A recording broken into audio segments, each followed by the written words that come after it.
গত কয়েকদিন থেকে আদালতের আদেশে বাতিল হওয়া নিয়োগ ফিরে পেতে আন্দোলন করছেন 2024 সালে তৃতীয় ধাপে প্রাথমিক বিদ্যালয়ের সহকারী শিক্ষক পদে সুপারিশপ্রাপ্তরা।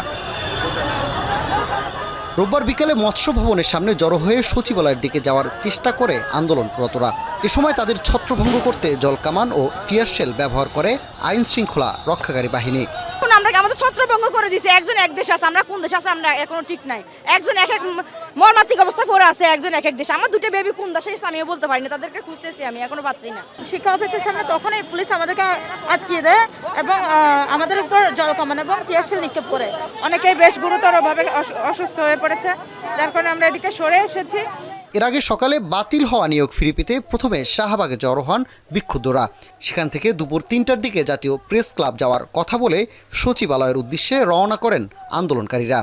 বলেন, দাবি আদায় না হওয়া পর্যন্ত রাজপথ ছাড়বেন না তারা।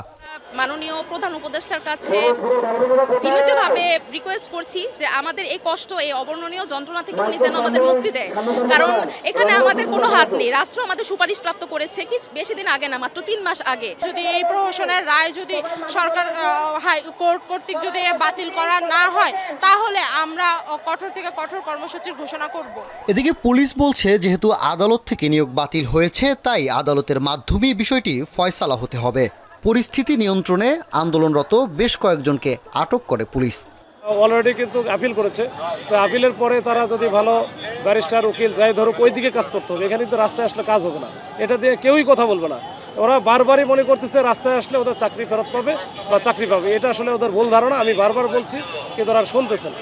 2024 সালে প্রাথমিক শিক্ষক নিয়োগের তৃতীয় ধাপে 6531 জনকে সুপারিশ করে কর্তৃপক্ষ। পরে এক রায়ে এই নিয়োগ স্থগিত করেন আদালত। সানি মৃধা, এখন, ঢাকা।